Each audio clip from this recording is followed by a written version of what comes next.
Okay, I'm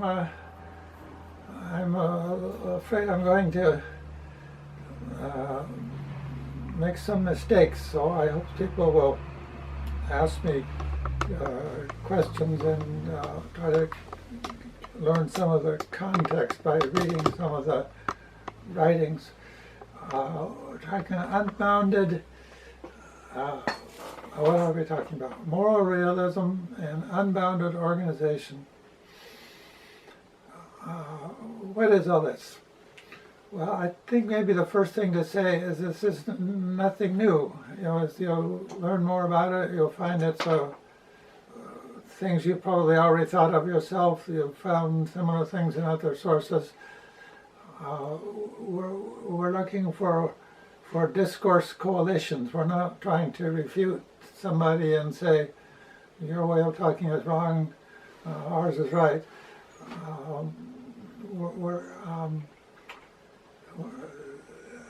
And in a particular sense, unbounded organization is all about working together. So we don't want to be divisive by proposing a theory that says all the other theories are wrong. We are proposing, obviously, two phrases, and we can't escape the fact that moral realism and unbounded organization are phrases we use, and we have to have reasons for choosing these words and not others. Moral realism is really a dangerous choice because it has such a sordid past. In the past, people who've called themselves realists have been racist, sexist, homophobes. There's hardly any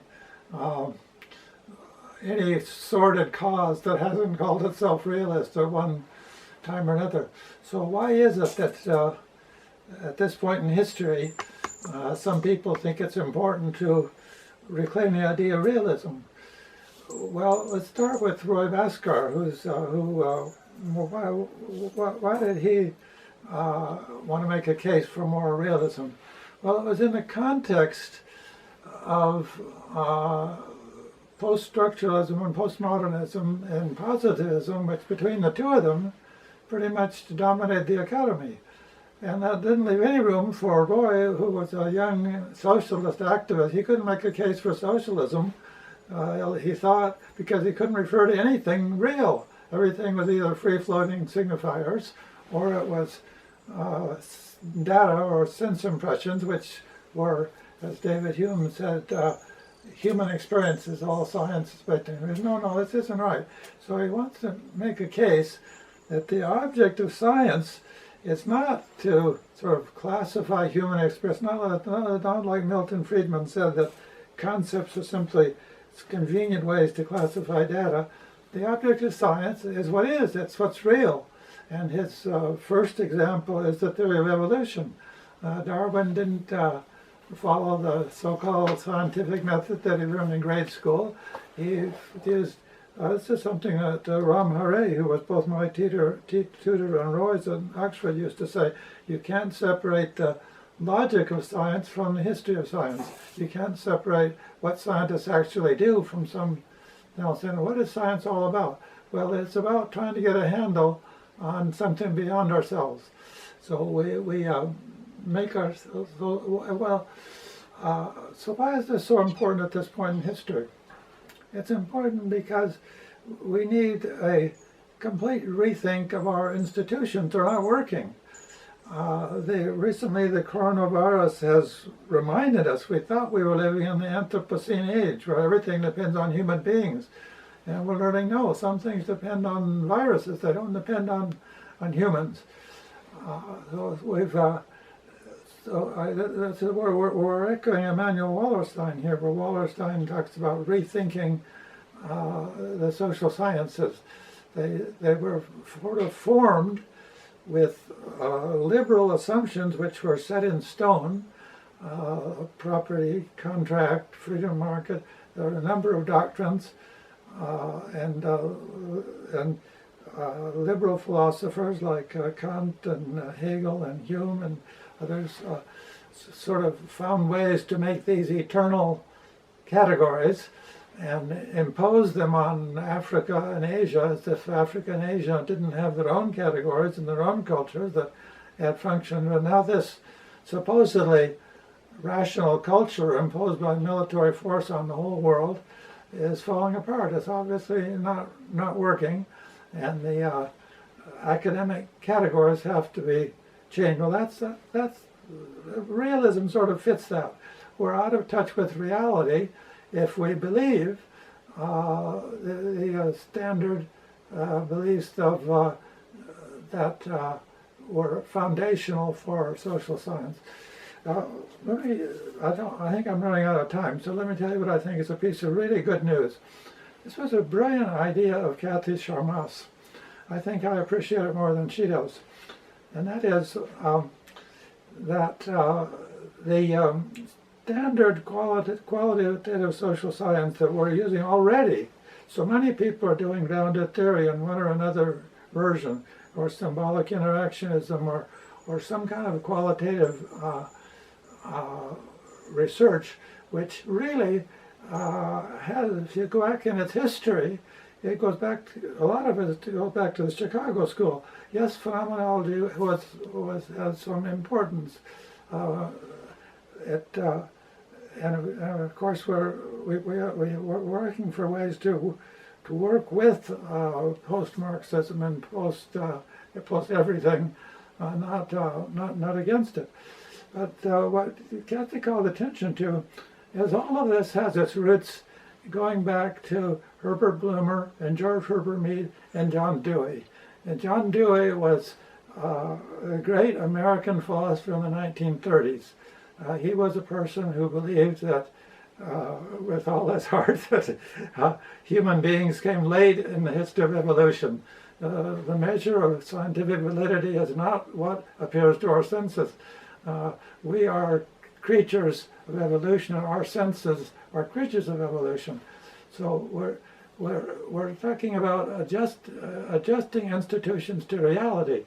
Every institution should be considered an experiment, and especially property. And you especially criticize the idea of rent. That rent should be something people get just by owning things without contributing anything to society. If you read his Dewey and Tufts on Ethics, 1908, you get a whole completely different slant on the relationship between material reality and what social science should be doing. Well, during the McCarthy period, Dewey was essentially, he just went the way of the progressive economist, the progressive sociologist, became the standard social science in America for some years was unrepentant positivism. Rudolf Carnap was a great philosopher of social science at UCLA, where he taught that science is about relationships between operational descriptions made by science. The scientific propositions are propositions about language, about how different operationally defined concepts fit together. Completely different from a Darwinian objective realist approach. And so the good news is that it's very likely that what you're already doing has roots in Dewey's philosophy, even though Dewey's philosophy has been sort of out of favor for a long time. And you'll find it very, very similar. And this has to do also with the revival of African thought. Or Royal Kosa, I'm not sure I pronounce his name right. He does a wonderful job of putting Ubuntu together with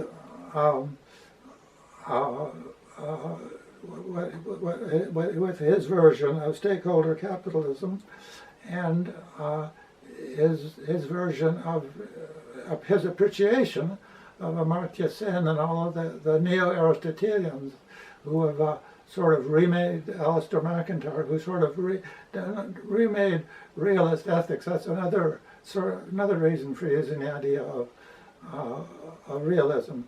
That in his book, Whose Ethics, Which Rationality, makes a case for saying Aristotle had some very valid ideas. And one of the valid ideas was that every polis should be self-sufficient. That's perfectly obvious to Plato and Aristotle, that you should be self-sufficient. Well, now every time the stock market crashes in New York, everybody becomes unemployed. Well, how do we get in this situation? Julius Nyerere used to say there was no unemployment in Africa before the Europeans came and installed European institutions. Well, these European institutions have institutional roots which were set in stone by standard liberal ethics, by Kant, by Fichte, by Hegel, by Hume. They were criticized by famous Europeans like Marx and Americans like Dewey, who were sort of shut in the closet for a long time. But nonetheless, the actual social science people actually practice really has its roots not in some idea of pure reason or categorical imperatives or in people in value as defined by revealed preference in markets. It really has its roots in how cultures adapt to physical reality and to meet needs. And I think we have to recover functionalism. The idea of functionalism has been reborn in biology. It was thrown out because people calling themselves functionalists made claims they couldn't justify. But that doesn't mean that we shouldn't be trying to deliver clean water to everybody in the world, that food security shouldn't be an objective. And no, that's in a way what Unbounded organization is. In a way, it's more an attitude than a concept. It's an attitude that we're going to work together across sectors for the common good. And we're going to do this in the light of what science can teach us. It's so similar to Greta, the Swedish girl who says, you know, why don't you listen to the scientists? The scientists tell us what we have to do to survive. Why don't you do it? Why are you cheating the young people out of our future and destroying future generations? Well, I think her argument is missing something. And what it's missing something is that it's not as though a bunch of rich people had the power and ran everything. It's social structure. What we have to talk about is changing structures. And another bit of good news, I think it's good news, some people think it's just more blah blah. Another bit of good news is that the World Economic Forum has just closed its meetings under the pressure of a system falling apart and saying, okay, we've reformed, now we're trustees. We believe in service. We believe in all the things that don't define capitalism. You can, and in Marx, Marx, as you know, Marx defined capitalist, and I think there are at least 3 different traditions of definitions of capitalism in his work. And what the World Economic Forum and the stakeholder capitalists say they're about doesn't fit any definition of what Marx described and what Friedman prescribes. That makes them all servants. And this is what in his book, Tuned Leadership, Kosa says, well, if you're really an attuned leader, you really take your cue from Ubuntu. And the question you ask is, how can I help? You know, how can I make a contribution? And that's really where our Unbounded organization begins. First, we begin by agreeing that we're going to work on solving the problem. What's the problem? The problem is meeting needs in harmony with nature. It's not, well, it's not lots of things that other people said it would be. Well, I think I probably exceeded my 10 minutes, but I at least believe that there's a dialogue possible now with now that the official leaders of world capitalism, Bill Gates and Soros and these people have come out in favor of defining service as the ethic, which is absolutely different from what was supposed to be the ethic according to classical liberalism. Now, I'm not denying that you can read anything in Adam Smith. Adam Smith is, you can find any ethic in Adam Smith you're looking for. But now we have an official group of people who are supposed to be in charge, but really aren't. It's really the social structures that are in charge, who are, and at least verbally, on our side. What the university has to do is find a way to turn things around so that we have new economics that works with the new technology. We have to forget the idea that everybody's going to make a living selling their services in the labor market. It's just not going to happen. We have to have ways of thinking that recover. I feel like St. Paul. I think you might say the great question of our future time is, are the robots which do the production, are they going to be like St. Paul the Apostle, or are they going to be like the sort of economic humans that Marx denounces and Friedman recommends? Why do I mention St. Paul? Because he was a tent maker, and you can read about this in Acts. He made his living with his hands making tents, and he said, well, after I've made enough tents for myself and my friends, I go on working. I make more tents. And why do I do it? Because I want to have a surplus to share with the weak. Well, that's the same thing the World Economic Forum is saying today. Well, we're not these bad guys you read about in the history books. You can read about in any left-wing or even right-wing journal today. We're not the people who are shutting down the production of cheap ventilators because it's more profitable to sell expensive ventilators. We're not those guys. We're the guys who are working for the common good.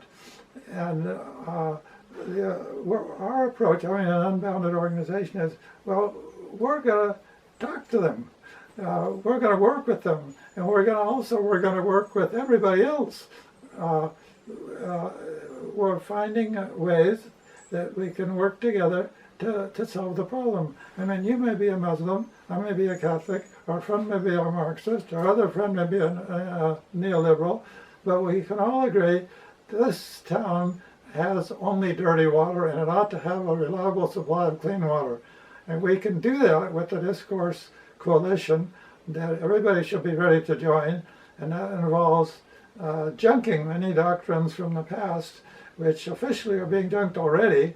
So we're simply, by using the phrases moral realism and unbounded organization, I think we're jumping on the bandwagon of things that in the progressive circles are already happening, that there are thousands of people around the world doing initiatives on the ground that are simply breaking all the old rules, and the old rules have simply got to be, we've got to authorize in the university breaking all the old rules, because we've got to have new ones, because if not, this is not going to be the Anthropocene anymore. It's going to be called the age of the virus.